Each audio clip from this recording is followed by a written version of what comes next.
ಈ ವಿಶೇಷವಾದ ಮೂಲಗಳ ಸಮಗ್ರ ಅಧ್ಯಯನಕ್ಕೆ ಸ್ವಾಗತ.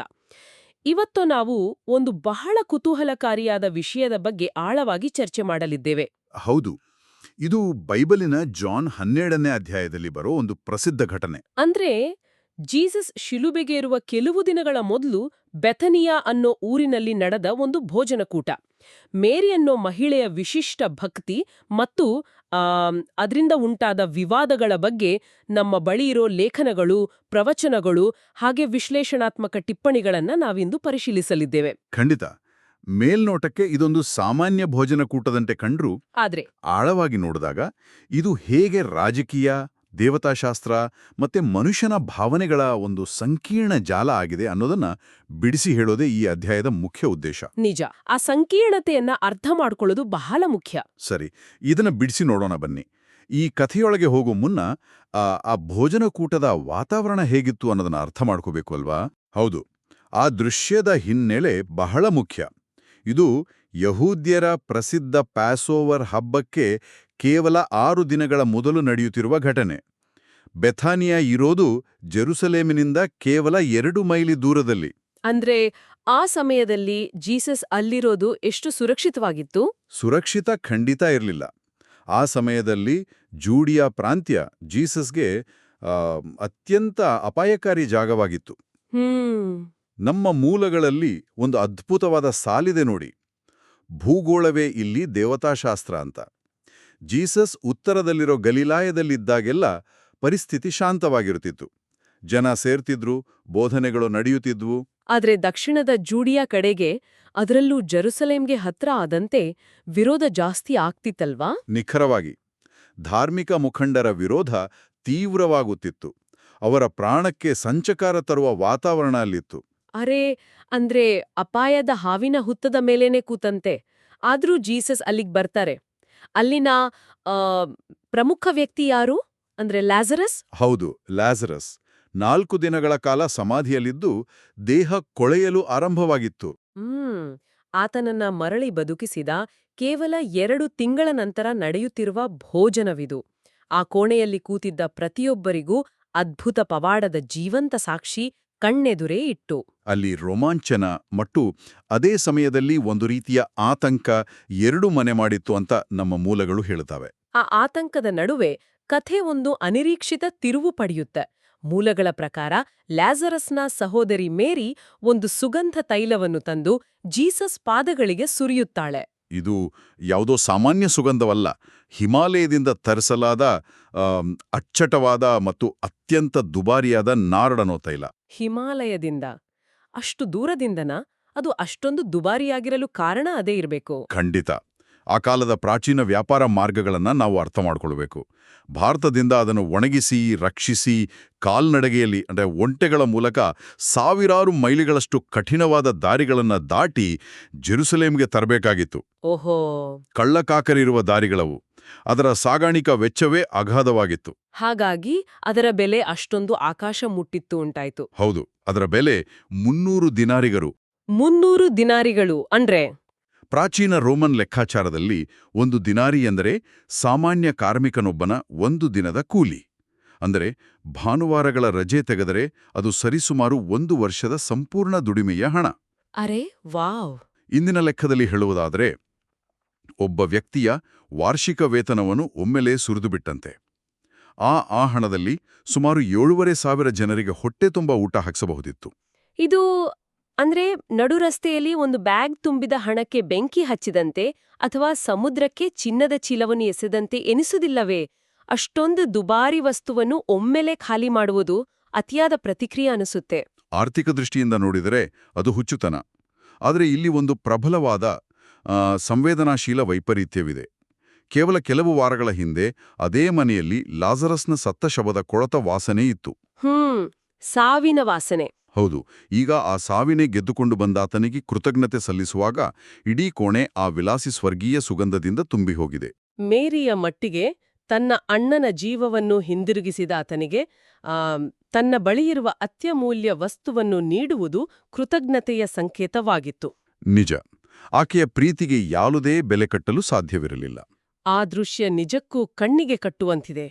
ಆದರೆ ಈ ಘಟನೆಯನ್ನು ದಾಖಲಿಸಿರುವ ಮೂಲಗಳಲ್ಲಿ ಅಂದ್ರೆ 4 ಸುವಾರ್ತೆಗಳಲ್ಲಿ ಸಾಕಷ್ಟು ವ್ಯತ್ಯಾಸಗಳಿವೆ ಅಲ್ವಾ? ಹೌದು, ಸಾಕಷ್ಟು ವ್ಯತ್ಯಾಸಗಳಿವೆ. ನೋಡಿ, ಮ್ಯಾಥ್ಯೂ ಮತ್ತು ಮಾರ್ಕ್ ಸುವಾರ್ತೆಗಳಲ್ಲಿ ತೈಲವನ್ನು ತಲೆಗೆ ಸುರಿಯಲಾಗುತ್ತದೆ ಮತ್ತು ಅಲ್ಲಿ ಮಹಿಳೆಯ ಹೆಸರೇ ಇಲ್ಲ. ಹ್ಮ್. ಲೂಕ್ ಸುವಾರ್ತೆಯಲ್ಲಿ ಪಾಪಿಯಾದ ಮಹಿಳೆಯೊಬ್ಬಳು ಹೀಗೆ ಮಾಡುತ್ತಾಳೆ ಅಂತಿದೆ. ಹ್ಮ್. ಆದರೆ ಜಾನ್ ಸುವಾರ್ತೆಯಲ್ಲಿ ಮಾತ್ರ ಇದು ಲಾಜರಸ್ನ ಸಹೋದರಿ ಮೇರಿ ಎಂದು ನಿರ್ದಿಷ್ಟವಾಗಿ ಹೇಳಲಾಗಿದೆ. ಈ ಮೂಲಗಳಲ್ಲಿ ಇಷ್ಟೊಂದು ವ್ಯತ್ಯಾಸಗಳಿರುವುದು ಕಥೆಯ ವಿಶ್ವಾಸಾರ್ಹತೆಯನ್ನು ಕಡಿಮೆ ಮಾಡುತ್ತದೆಯಾ? ಇಲ್ಲ, ಖಂಡಿತ ಇಲ್ಲ.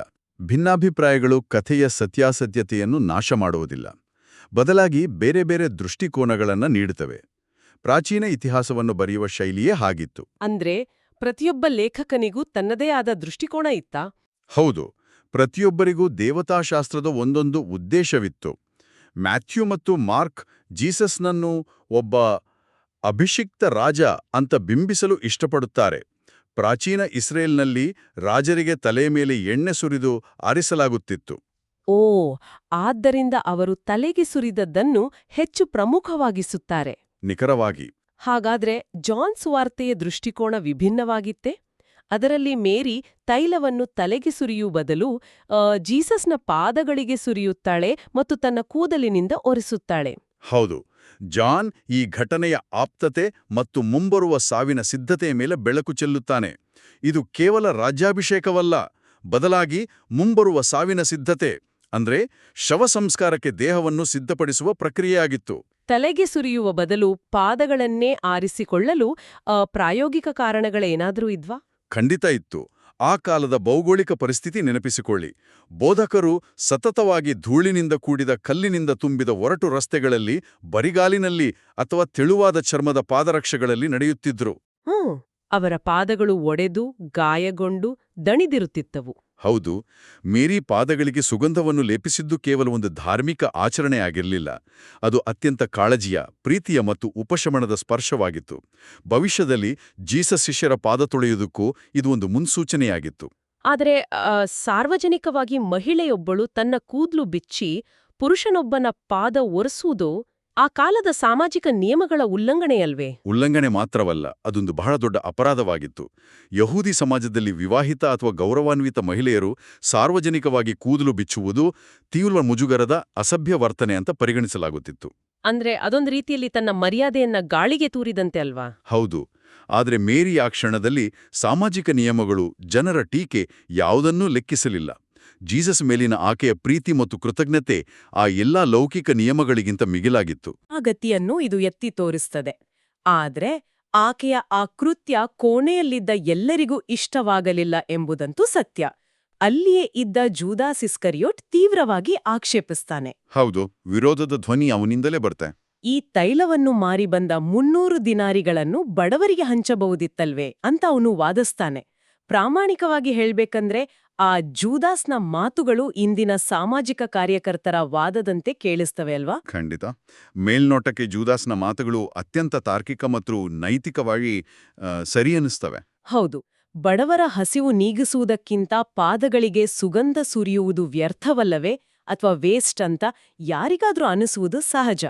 ಈ ತಾರ್ಕಿಕ ವಾದವನ್ನು ನಾವು ಹೇಗೆ ಅರ್ಥ ಮಾಡ್ಕೊಳ್ಬೇಕು? ನಿಮ್ಮ ವಾದದಲ್ಲಿ ಹುರುಳಿದೆ.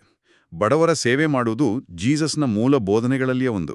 ಆದರೆ ಆಳವಾಗಿ ಅಂದ್ರೆ ನಮ್ಮ ಮೂಲಗಳನ್ನು ಪರಿಶೀಲಿಸಿದಾಗ ಅಸಲಿ ಸತ್ಯ ಹೊರಬರುತ್ತೆ. ಜಾನ್ ಸುವಾರ್ತೆಯು ಜೂದಾಸ್ನ ನೈಜ ಉದ್ದೇಶವನ್ನು ತೆರೆದಿಡುತ್ತೆ. ಆತನ ಬಳಿ ಗ್ಲಾಸೋಕೊಮೋನ್ ಇತ್ತು. ಗ್ಲಾಸೋಕೊಮೋನ್ ಅಂದ್ರೆ ಹಣದ ಪೆಟ್ಟಿಗೆ ಅಲ್ವಾ? ಹೌದು, ಆ ಗುಂಪಿನ ಹಣಕಾಸಿನ ಉಸ್ತುವಾರಿ ಅವನದ್ದಾಗಿತ್ತು ಮತ್ತು ಆತ ಕಳ್ಳನಾಗಿದ್ದ. ಜಾನ್ ಸುವಾರ್ತೆಯ ಪ್ರಕಾರ ಆ ಪೆಟ್ಟಿಗೆಯಿಂದ ಹಣವನ್ನು ಕದಿಯುವ ಅಭ್ಯಾಸ ಅವನಿಗಿತ್ತು.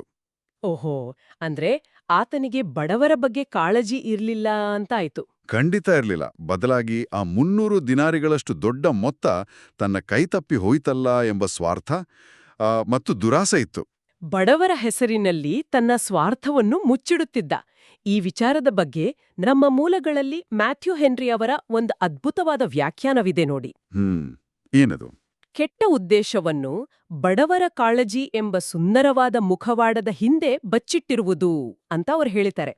ಇದು ಇಂದಿನ ರಾಜಕೀಯ ಅಥವಾ ಸಮಾಜಕ್ಕೂ ಎಷ್ಟು ಹತ್ತಿರವಾಗಿದೆ ಅನ್ಸುತ್ತೆ. ಎಂತಹ ಅದ್ಭುತವಾದ ಮಾತು. ಇದು ಆಧ್ಯಾತ್ಮಿಕತೆ ಮತ್ತು ಸಾಮಾಜಿಕ ನ್ಯಾಯದ ನಡುವಿನ ಆಳವಾದ ಸಂಘರ್ಷವನ್ನು ಪ್ರತಿನಿಧಿಸುತ್ತೆ. ದೇವರಿಗೆ ಅಥವಾ ನಾವು ನಂಬಿರುವ ಮೌಲ್ಯಗಳಿಗೆ ನಮ್ಮ ಅತ್ಯುತ್ತಮವಾದದ್ದನ್ನು ನೀಡುವುದು ಲೆಕ್ಕಾಚಾರದ ಮನುಷ್ಯರ ದೃಷ್ಟಿಯಲ್ಲಿ ಮೂರ್ಖತನ ಅಥವಾ ಕೇವಲ ವ್ಯರ್ಥ ಎಂದು ಕಾಣುವ ಬಗೆ ಇದು. ಹೌದು, ಪ್ರತಿಯೊಂದಕ್ಕೂ ಒಂದು ಬೆಲೆ ಕಟ್ಟುವ ಮನಸ್ಥಿತಿ. ಹೌದು. ಆದರೆ ಮೇರಿಯಲ್ಲಿ ಲೆಕ್ಕಾಚಾರ ಮಾಡಲಿಲ್ಲ. ಆಕೆಯ ಪ್ರೀತಿಗೆ ಭಕ್ತಿಗೆ ಮಿತಿ ಇರಲಿಲ್ಲ. ದೇವರಿಗೆ ಪ್ರೀತಿಯನ್ನು ಕೊಡುವಾಗ ಲಾಭ ನಷ್ಟದ ಲೆಕ್ಕಾಚಾರ ಇರಬಾರದು ಅನ್ನೋದೇ ಇಲ್ಲಿನ ಸಾರ. ಮನುಷ್ಯನ ಲೆಕ್ಕಾಚಾರದ ಬದುಕು ಮತ್ತು ನಿಸ್ವಾರ್ಥ ಪ್ರೀತಿಯ ನಡುವಿನ ದೊಡ್ಡ ವೈರುಧ್ಯವನ್ನ ಈ ಘಟನೆ ಎತ್ತಿ ತೋರಿಸುತ್ತೆ. ಖಂಡಿತ. ಮನೆಯ ಒಳಗಿದ್ದ ಈ ಲೆಕ್ಕಾಚಾರ ಮತ್ತು ಆಂತರಿಕ ಸಂಘರ್ಷ ಒಂದು ಕಡೆ ಆದ್ರೆ, ಮನೆಯ ಹೊರಗೆ ಮಾರಣಾಂತಿಕ ರಾಜಕೀಯ ಸಂಚು ನಡೆಯುತ್ತಿರುತ್ತೆ ಅನ್ನೋದನ್ನ ನಾವು ಮರಿಬಾರ್ದು. ಹೌದು, ಆ ರಾಜಕೀಯ ಪರಿಣಾಮ ಬಹಳ ದೊಡ್ಡದು. ಧಾರ್ಮಿಕ ಮುಖಂಡರು ಕೇವಲ ಜೀಸಸ್ನನ್ನು ಮಾತ್ರವಲ್ಲ, ಲ್ಯಾಜರಸ್ನನ್ನು ಕೊಲ್ಲಲು ಸಂಚು ರೂಪಿಸುತ್ತಿದ್ದರು ಅನ್ನೋದು ನಿಜಕ್ಕೂ ಆಘಾತಕಾರಿಯಾಗಿದೆ. ಲ್ಯಾಜರಸ್ ಪಾಪ ಏನ್ ಮಾಡಿದ್ದ? ಲ್ಯಾಜರಸ್ ಏನ್ ಮಾಡಿದ್ದ ಅನ್ನೋದಕ್ಕಿಂತ ಆತ ಏನಾಗಿದ್ದ ಅನ್ನೋದು ಮುಖ್ಯ. ಆತ ಜೀಸಸ್ನ ಪವಾಡಕ್ಕೆ ಜೀವಂತ ಸಾಕ್ಷಿಯಾಗಿದ್ದ. ಜನರು ಲ್ಯಾಜರಸ್ ಅನ್ನು ನೋಡಿದ ಕೂಡಲೇ ಜೀಸಸ್ನ ನಂಬಲು ಆರಂಭಿಸ್ತಿದ್ರು. ಓ, ಹಾಗಾಗಿ ಆ ಕಾಲದ ಧಾರ್ಮಿಕ ಮುಖಂಡರಿಗೆ ಮತ್ತು ಅಧಿಕಾರಸ್ಥರಿಗೆ ಜೀಸಸ್ ಬೋಧಿಸ್ತಿದ್ದ ವಿಚಾರಗಳಿಗಿಂತ ಲ್ಯಾಜರಸ್ನ ಉಪಸ್ಥಿತಿಯೇ ದೊಡ್ಡ ಅಪಾಯವಾಗಿತ್ತು. ಅಂದ್ರೆ ಸತ್ಯದ ಜೀವಂತ ಸಾಕ್ಷಿಯನ್ನು ಅಳಿಸಿ ಹಾಕಿದರೆ ತಮ್ಮ ಅಧಿಕಾರವನ್ನು ಉಳಿಸಿಕೊಳ್ಳಬಹುದು ಎಂಬ ರಾಜಕೀಯ ಲೆಕ್ಕಾಚಾರ. ಹೌದು, ಅಧಿಕಾರದಲ್ಲಿರುವವರಿಗೆ ಸತ್ಯಕ್ಕಿಂತ ತಮ್ಮ ಆ ಕುರ್ಚಿ ಭದ್ರಪಡಿಸಿಕೊಳ್ಳುವುದು ಮುಖ್ಯ ಅಲ್ವಾ? ಇಂಥ ಉದ್ವಿಗ್ನ ವಾತಾವರಣದ ನಡುವೆ ಕೆಲವು ಗ್ರೀಕ್ ಯಾತ್ರಿಕರು ಜೀಸಸ್ನನ್ನು ಭೇಟಿಯಾಗಲು ಬರ್ತಾರೆ. ಇದು ಕಥೆಯ ಇನ್ನೊಂದು ಮಗ್ಗುಲು. ಯಹೂದ್ಯರ ಹಬ್ಬಕ್ಕೆ ಗ್ರೀಕರು ಬರುವುದು ಒಂದು ಜಾಗತಿಕ ಪಲ್ಲಟದ ಸೂಚನೆಯಾಗಿತ್ತು. ಹೌದು, ಆ ಗ್ರೀಕರನ್ನು ನೋಡಿದ ಕೂಡಲೇ ಜೀಸಸ್ ಒಂದು ವಿಚಿತ್ರವಾದ ಮಾತು ಹೇಳ್ತಾರೆ. ಗೋಧಿಯ ಕಾಳು ಮಣ್ಣಿಗೆ ಬಿದ್ದು ಸಾಯದಿದ್ರೆ ಅದು ಒಂಟಿಯಾಗಿಯೇ ಉಳಿಯುತ್ತದೆ, ಸತ್ತರೆ ಮಾತ್ರ ಹೆಚ್ಚು ಫಲ ಕೊಡುತ್ತದೆ ಅಂತಾರೆ. ಇದು ಮೇಲ್ನೋಟಕ್ಕೆ ಕೃಷಿಗೆ ಸಂಬಂಧಿಸಿದ ಮಾತಿನಂತಿದೆ. ಹೌದು, ಆದರೆ ಇದು ಇಡೀ ಸುವಾರ್ತೆಯ ಅತ್ಯಂತ ಶಕ್ತಿಯುತ ರೂಪಕಗಳಲ್ಲಿ ಒಂದು. ಇಲ್ಲಿ ಗೋಧಿಯ ಕಾಳು ಅಂದರೆ ಬೇರ್ಯಾರೂ ಅಲ್ಲ, ಸ್ವತಃ ಜೀಸಸ್. ಆ ಗ್ರೀಕರು ಬಂದದ್ದು ತನ್ನ ಸಂದೇಶ ಇನ್ನು ಕೇವಲ ಯಹೂದಿಗರಿಗೆ ಸೀಮಿತವಾಗಿಲ್ಲ, ಅದು ಇಡೀ ಜಗತ್ತಿಗೆ ಪ್ರಸರಿಸುವ ಕಾಲ ಬಂದಿದೆ ಎನ್ನುವುದರ ಮುನ್ಸೂಚನೆಯಾಗಿತ್ತು. ಆದ್ರೆ ಅದು ಪಸರಿಸಬೇಕಾದ್ರೆ ಒಂದು ತ್ಯಾಗದ ಅವಶ್ಯಕತೆ ಇತ್ತು. ಬೀಜವೊಂದು ಮಣ್ಣಿನಲ್ಲಿ ಕರಗಿ ತನ್ನ ಅಸ್ತಿತ್ವವನ್ನು ಕಳೆದುಕೊಂಡಾಗ ಮಾತ್ರ ಅದು ಮೊಳಕೆಯೊಡೆದು ದೊಡ್ಡ ಗಿಡವಾಗಿ ಸಾವಿರಾರು ಕಾಳುಗಳನ್ನು ನೀಡಬಲ್ಲದು ಅನ್ನೋ ನೈಸರ್ಗಿಕ ಸತ್ಯವದು. ಹೌದು, ಸಾವಿನ ಮೂಲಕವೇ ಹೊಸ ಜೀವ ಹುಟ್ಟುತ್ತದೆ ಎಂಬ ತತ್ವಶಾಸ್ತ್ರ. ಜೀಸಸ್ ತಮ್ಮ ಮುಂಬರುವ ಶಿಲುಬೆಯ ಮರಣದ ಬಗ್ಗೆ, ಆ ಸ್ವಯಂ ತ್ಯಾಗದ ಬಗ್ಗೆ ಮಾತನಾಡುತ್ತಿದ್ದಾರೆ. ಆ ತ್ಯಾಗದಿಂದಲೇ ಭವಿಷ್ಯದ ಪೀಳಿಗೆಗೆ ಹೊಸ ದಾರಿ ತೆರೆಯುತ್ತದೆ ಅನ್ನೋದನ್ನ ವಿವರಿಸ್ತಿದ್ದಾರೆ. ಈ ಇಡೀ ಭೋಜನಕೂಟದ ವಾತಾವರಣ, ಆ ಹೊರಗಿನ ರಾಜಕೀಯ ಸಂಚು, ಮುಂಬರುವ ಸಾವು, ಇವೆಲ್ಲವನ್ನೂ ಕೇಳುತ್ತಿರುವಾಗ ನನ್ಗೆ ಇಂಗ್ಮರ್ ಬರ್ಗ್ಮನ್ ಅವರ ಪ್ರಸಿದ್ಧ ಚಲನಚಿತ್ರ ದ ಸೆವೆಂತ್ ಸೀಲ್ ನೆನಪಿಗೆ ಬರುತ್ತಿದೆ. ಓ, ದ ಸೆವೆಂತ್ ಸೀಲ್. ಆ ಹೋಲಿಕೆ ಬಹಳ ಆಸಕ್ತಿದಾಯಕವಾಗಿದೆ. ಹೇಗೆ ವಿವರಿಸ್ತೀರಿ? ನೋಡಿ, ಆ ಚಿತ್ರದಲ್ಲಿ ಹೊರಗಡೆ ಪ್ಲೇಗ್ ಅಂದ್ರೆ ಆ ಮಹಾಮಾರಿ ತಾಂಡವವಾಡುತ್ತಿರ್ತದೆ. ಸಾವು ಎಲ್ಲೆಡೆ ನೃತ್ಯ ಮಾಡುತ್ತಿರುತ್ತೆ. ಎಲ್ಲಿ ನೋಡಿದ್ರೂ ಭಯ, ಆತಂಕ. ಆದ್ರೆ ಅದ್ಯಾವುದರ ಪರಿವೇ ಇಲ್ಲದೆ ಒಂದು ಕುಟುಂಬ, ನಟ ಮತ್ತು ಅವನ ಹೆಂಡತಿ, ಮಗು, ಕಥಾನಾಯಕ ನೈಟ್ ಜೊತೆ ಸೇರಿ ತಾಜಾ ಹಾಲು ಮತ್ತು ಸ್ಟ್ರಾಬೆರಿ ಹಣ್ಣುಗಳನ್ನು ಸವಿಯುತ್ತಾ ಪ್ರಶಾಂತವಾಗಿ ಕಾಲ ಕಳೆಯುತ್ತಾರೆ. ನೈಟ್ ಆ ಕ್ಷಣವನ್ನು ನನ್ನ ಬದುಕಿನ 1 ಗಂಟೆಯ ಶಾಂತಿ ಅಂತ ಕರೆಯುತ್ತಾನೆ. ಬೆಥನಿಯದ ಆ ಭೋಜನ ಕೂಟವು ನನಗೆ ಹಾಗೆಯೇ ಅನಿಸುತ್ತಿದೆ. ಅರೆ, ಆ ಹೋಲಿಕೆ ಅತ್ಯಂತ ನಿಖರವಾಗಿದೆ. ಹೊರಗಿನ ಪ್ರಪಂಚ ವಿಧ್ವಂಸಕವಾಗಿರುವಾಗ, ಕೊಲೆ ಮಾಡುವ ಸಂಚುಗಳು ನಡೆಯುತ್ತಿರುವಾಗ, ಆ ಮನೆಯೊಳಗಿನ ಭೋಜನಕೂಟ ಅಂತಹದೇ ಒಂದು ಪ್ರಶಾಂತ ಕ್ಷಣವಾಗಿತ್ತು. ಮುಂಬರುವ ಭೀಕರ ಬಿರುಗಾಳಿಯ ಮುನ್ನ ಸಿಕ್ಕ ಒಂದು ಸಣ್ಣ ಶಾಂತಿಯ ದ್ವೀಪ. ಹೌದು, ಮೇರಿಯ ಸುಗಂಧದ ಲೇಪನ, ಲಾಜರಸ್ನ ಉಪಸ್ಥಿತಿ, ಇದೆಲ್ಲವೂ ಮುಂಬರುವ ಸಾವಿನ ದಾರಿಯಲ್ಲಿ ನಡೆಯಲು ಬೇಕಾದ ಮಾನಸಿಕ ಮತ್ತು ಭಾವನಾತ್ಮಕ ಸ್ಥೈರ್ಯವನ್ನು ಒದಗಿಸಿತ್ತು. ದುರಂತದ ನಡುವೆಯೂ ಅರಳಿದ ಪ್ರೀತಿಯ ಕ್ಷಣವದು ಅಲ್ವಾ? ಹಾಗಾದ್ರೆ ಈ ಎಲ್ಲವನ್ನು ಕ್ರೋಢೀಕರಿಸುವುದಾದರೆ, ನಾವು ಚರ್ಚಿಸುತ್ತಿರುವ ಈ ಮೂಲಗಳು ಕೇವಲ ಒಂದು ಐತಿಹಾಸಿಕ ಘಟನೆಯನ್ನಷ್ಟೇ ಹೇಳ್ತಿಲ್ಲ. ಖಂಡಿತ ಇಲ್ಲ. ಇದು ಪ್ರೀತಿ, ತ್ಯಾಗ, ಸಾಮಾಜಿಕ ವಿರೋಧ ಮತ್ತು ಮನುಷ್ಯನ ಸ್ವಾರ್ಥದ ನಡುವಿನ ಒಂದು ದೊಡ್ಡ ಘರ್ಷಣೆ. ಮತ್ತು ಇದು ಇಂದಿನ ಬದುಕುಗೂ ಅತ್ಯಂತ ಪ್ರಸ್ತುತವಾಗಿದೆ. ಮಾಹಿತಿ ಸ್ಫೋಟ ಮತ್ತು ಗೊಂದಲಮಯವಾದ ಇಂದಿನ ಜಗತ್ತಿನಲ್ಲಿ ನಾವು ಯಾವುದಕ್ಕೆ ಹೆಚ್ಚಿನ ಬೆಲೆ ಕೊಡ್ತೀವಿ ಅನ್ನೋದು ಪ್ರಶ್ನೆ.